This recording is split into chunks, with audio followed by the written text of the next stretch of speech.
Rubella ভাইরাসের নাম অনেকেই শুনেছেন, কিন্তু তার তাৎপর্য কী আজকে সেটাই আলোচনা করব।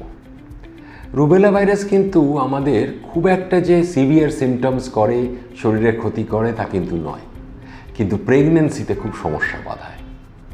তার মানে প্রেগনেন্সির প্রথম 3 মাসের মধ্যে যদি রুবেলা ইনফেকশন হয়, তাহলে সেই ভাইরাসটা কিন্তু মায়ের কাছ থেকে বেবির কাছে চলে যাবে, গ্রোয়িং বেবির কাছে, এবং তার ফলে বেবির নানা রকম স্ট্রাকচারাল অঙ্গ প্রত্যঙ্গ গঠনের সমস্যা দেখা দেবে।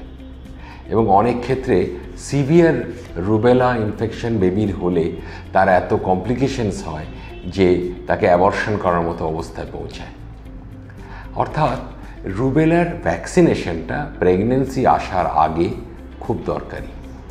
আজকাল চাইল্ডহুড ভ্যাকসিনেশনস যেগুলো হয় তাতে MMR ভ্যাকসিনের মধ্যে রুবেলা ভ্যাকসিন থাকে, কিন্তু বাধ্যতামূলক প্রেগনেন্সি আসার আগে যখন প্রেগনেন্সি প্ল্যানিং করছেন তখন একটা প্রি প্রেগনেন্সি চেক আপের মধ্যে ব্লাড টেস্ট করে দেখা যে রুবেলা ভাইরাসের এগেনস্টে প্রতিরোধ ক্ষমতা মানে অ্যান্টিবডিজ মায়ের শরীরে আছে কিনা, যাতে যদি রুবেলা ভাইরাস ইনফেকশন প্রেগনেন্সির সময় হয়, বিশেষত প্রথম 3 মাসে, তখন সেই ইনফেকশনটা যেন কোনোভাবে প্রভাবিত না করতে পারে প্রেগনেন্সিটাকে বা বেবিকে অবধি না পৌঁছতে পারে।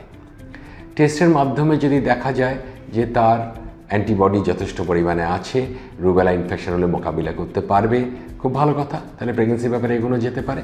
কিন্তু যদি দেখা যায় তার অ্যান্টিবডিগুলো নেই, তখন তাকে ভ্যাকসিনেশন করে নিতে হবে। সেটা শুধু রুবেলা ভ্যাকসিন আছে অথবা MMR ভ্যাকসিন, যেটা ছোটোবেলায় নেওয়া হয় চাইল্ডহুডে, কম্বাইন্ড ভ্যাকসিন, সেটাও নেওয়া যেতে পারে। ভ্যাকসিন নেওয়ার পরে কিন্তু 3 মাস সে প্রেগনেন্সি নেবে না। তারপরে যখন সে প্রেগনেন্সি নেবে তখন তার ভ্যাকসিনেশনের জন্য প্রতিরোধ ক্ষমতা জন্মে গেছে। এটা খুব ইম্পর্ট্যান্ট সাবধানতা পয়েন্ট।